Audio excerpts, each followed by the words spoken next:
1 अप्रैल को नए वित्त वर्ष की शुरुआत के साथ ही कई बदलाव हुए हैं। हर महीने की शुरुआत में कई नियम लागू किए जाते हैं। इस महीने की शुरुआत के साथ ही कई नए नियम लागू हो गए हैं जो कि सीधा आपकी जेब पर असर डाल सकते हैं।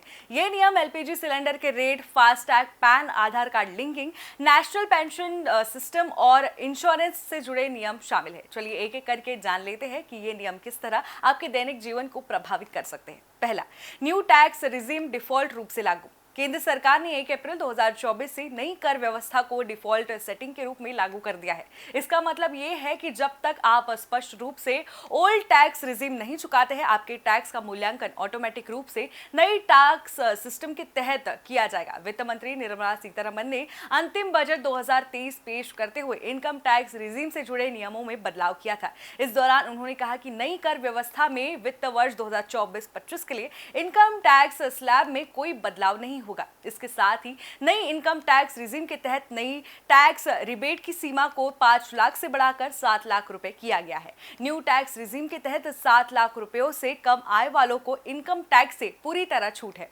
इसके अलावा न्यू टैक्स सिस्टम चुनने वालों के लिए टैक्स में छूट की सीमा 2.5 लाख रुपए से बढ़कर 3 लाख रुपए की गई थी। हालांकि न्यू टैक्स रिजीम में आपको इनकम टैक्स में छूट और कटौतियों का बेनिफिट नहीं मिल पाएगा। टैक्स पर अपने फायदे के हिसाब से अब भी ओल्ड टैक्स रिजीम को चुन सकेंगे। दूसरा, बिना केवाईसी वाला फास्टैग होगा डीएक्टिवेट। जी हाँ, 1 अप्रैल 2024 से फास्टैग से जुड़े नियमों में बदलाव हुआ है। National highway authority of India ने फास्टैग यूजर्स के लिए केवाईसी अपडेट करने की डेडलाइन 31 मार्च 2024 तय की थी, जो कि अब खत्म हो चुकी है। अगर आप इस तारीख तक केवाईसी अपडेट नहीं कराया है तो आपको परेशानियों का सामना करना पड़ सकता है। एनएचएआई ने एक घोषणा करते हुए कहा था कि वन व्हीकल वन फास्टैग पहले की तरह बिना किसी केवाईसी वाले फास्टैग को ब्लैकलिस्टेड या डीएक्टिवेट कर दिया जाएगा। वहीं फास्टैग के लिए केवाईसी नहीं होने पर आपको दोगुना टोल चुकाना पड़ सकता है। कमर्शियल एलपीजी सिलेंडर के रेट में कटौती।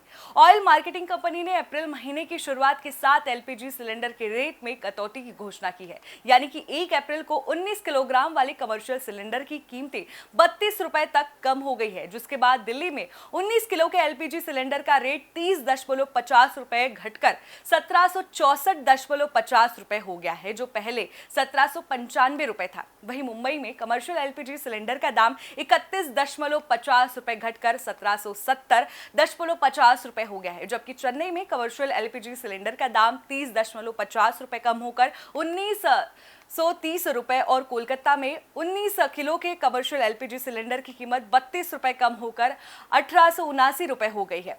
पैन आधार कार्ड लिंक करने पर देना होगा जुर्माना। सरकार ने पैन आधार कार्ड को लिंक कराना अनिवार्य कर दिया है।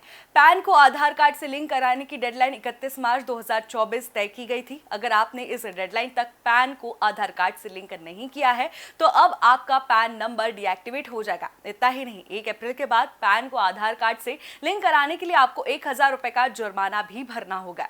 एनपीएस में 2 फैक्टर ऑथेंटिकेशन की प्रोसेस शुरू। Pension fund regulatory of development authority ने नेशनल पेंशन सिस्टम यानी कि एनपीएस को और भी ज्यादा आकर्षक बनाने के लिए बड़ा कदम उठाया है। इसके तहत पीआरएफडीए ने आज यानी कि 1 अप्रैल से सेंट्रल रिकॉर्ड कंपनी एजेंसी तक एक्सेस के लिए 2 फैक्टर ऑथेंटिकेशन प्रोसेस शुरू किया है। इसका मतलब ये है कि एनपीएस से जुड़ने वाले नए मेंबर्स और पुराने मेंबर्स को अब 2 फैक्टर ऑथेंटिकेशन प्रोसेस से गुजरना होगा। रेगुलेटरी अथॉरिटी ने कहा है कि अब 2 फैक्टर ऑथेंटिकेशन के बिना किसी को भी एनपीएस अकाउंट में लॉगिन की अनुमति नहीं दी जाएगी। इस नए कदम के बाद अब यूजर्स को आधार बेस्ड लॉगिन ऑथेंटिकेशन का प्रोसेस अपनाना होगा। ये थे कुछ महत्वपूर्ण नए नियम जो 1 अप्रैल से लागू हो गए हैं। मैं थी आपके साथ विदिशा बड़केलवार और ऐसे ही नॉलेजफुल कंटेंट के लिए देखते रहे टीवी 27 न्यूज़ डिजिटल।